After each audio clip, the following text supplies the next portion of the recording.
gabi po sa inyo lahat at kami po ay narito ngayon sa isang bahay na aming interviewin. Ako po si Edward Baloha. Ako naman po si Marlene. Kami po ay mga estudyante ng St. Edith Institute of Technology at tayo po ay napapanood ngayon pong gabi ito nationwide via video cam po. So, stay tuned po ha. At ngayon po, meron po tayong i-interviewin. Ang pangalan po niya ay malalaman niyo po mamaya. So, tatanungin po natin. So, eto po siya. Good evening po. Ano po ba ang inyong tunay na pangalan? I'm Marvic Gutierrez. Ano po yung profession niyo po ngayon? Nagtuturo ako. Teacher sa Secondary and Elementary School. Ano po mga subjects na tinuturo ninyo? General education kasi yung natapos ko, so kahit anong subject, kahit saan ako dalhin. Wala akong yung choice. Kasi kaya kung i-handle. Sa course na natapos ko, dapat i-handle ko lahat. So, bago po tayo pumunta doon sa mga 10 questions natin, wala na. Wala na yun. Bago po tayo lumako doon sa ating 10 questions, meron po kami gustong papaunang tanong ba para naman, have you been in love? Of course. Yes. I'm married to Mr. Raven Gutierrez. So far, masaya. Happily married. Wow.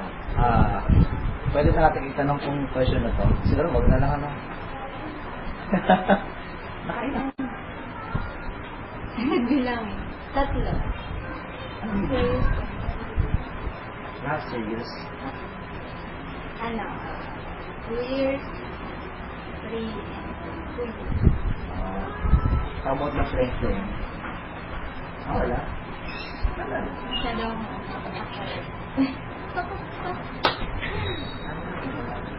ano ako? Ayokong maglaro. Hindi ako maglaro. So, parang makikita ko na yung parang view nyo po sa labis, parang serious relationship, parang ganyan. So, ayaw nyo ng mga boyfriend na parang lang friends, mga ganyan. Kasi, seriously, parang kung gusto mong, naniniwala ako na kung gusto mong i-respect ng tao, magkakaroon ng respect, diba? Kung gusto mong mahalin ka ng tao ng gusto mo, mahalin mo siya ng buo. Yep. Na walang reservations, walang halong pagkakamera, walang halong, alam mo yun, walang pakikipag-joke, pakikipag-laro. Yep. Kasi, serious yun. Para sa akin. Yeah. Yes. So, meron po kami mga hinandang 10 questions for you. And, as a requirements namin sa subject po namin na psychology. So, yung first 5 questions, so, yung partner ko ang magtanong naman yung gagawin ko. So, partner. What's love and belonging? For me, love and belonging is the main ingredient for every relationship, be it sa family, sa friends, or intimate. Napaka-importante ng love and belonging na maramdaman mo yun sa mga tao. Kasi, parang that will mold your personality. Especially kung meron kang, kung yung love and belongingness na yun ay parang naramdaman mo sa childhood hanggang sa later part ng buhay mo. May impact yun sa kung ano ang nagiging ikaw in the future. Diba? Parang sa pamamagitan ng love, nagkakaroon magiging yung personalidad na magiging cool. Yes. Parang So, what are the differences between the need of love and the loneliness between men and women? Marami. Kasi, di ba, I am already married. And so far, alam ko na ngayon yung difference ng gusto ng lalaki sa gusto ng asawa ko sa gusto ko bilang isang babae. My husband is tawag ng Mabuka. Hindi siya, he's more on showing. He's more on action. So, parang service po. Parang ganun. Dahil sa akin na, kuba ko, chak. Pero hindi ako gumagawa naman ako, kaya lang hindi yung talagang kalagi. Diba? So, malaki ang pagkakaiba kasi yung mga lalaki, pagdating sa love, ano bilang sabihin, ay, maano mo lang sila, assure mo lang sila na ikaw ay, I love mo sila. Parang yung assurance na yung pag-ibigay. Yung manghahawakan. And like, kung babae, sinabi mo lang, bibigay mo lang itong sisipitan. May doubt. Diba? May, yung bilang, may dapat na gusto mo ka na kailangan, may group, may hindi mo rusa,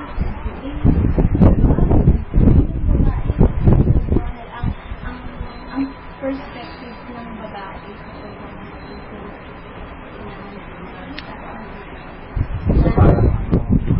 Parang yung sinasabi yung distinction ng man sa woman regarding this love and belongingness is sa mga girls, they have yung sense ng parang they want gifts, parang and they want also to be mas nararamdaman ng babae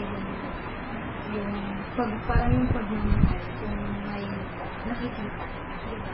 May cute, bukod sa sinasabi, may action, samantalang ang lalaki, ma-assure mo lang yung okay, naninindig nila, panghahawakan nila yung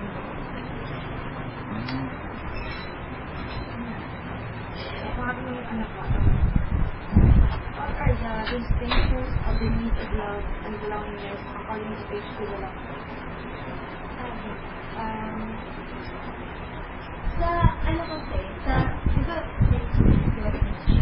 Iba yung level ng gusto natin. Diba naramdaman mo na yung baby ka, yung bata ka, parang bigyan ka lang ng lollipop, feeling mo mahal ka na, diba? Parang magkaroon ka lang ng isalubong na donut. Feeling mo, ikaw yung special na tao sa banatan mo. Pero pag lumalaki ka, of course hindi na pwedeng gano'n na lang. Na lumaki ka na, gusto mo pa rin donut, diba? Lumaki ka na, nagkaroon ka na ng broader perspective, nagkaroon ka na mas maganda, maayos na mas taas na edad, hindi na pwedeng yung masaya ka lang doon sa lollipop.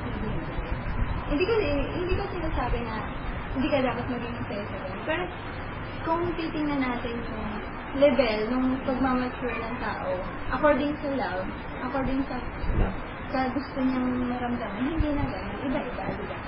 Sa mga bata, konting touch, yakap, hug, and presence na lollipop. Pero kung saan iba na yung iba na yung point of view.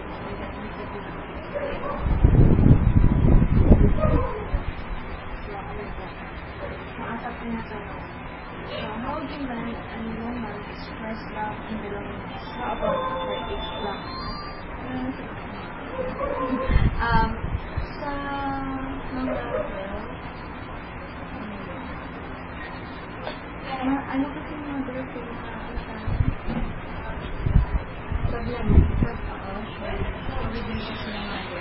na gusto ng girl pagdating sa boys, ganun din ang gawin. Pero unfortunately, parang konti lang sa mga lalaki.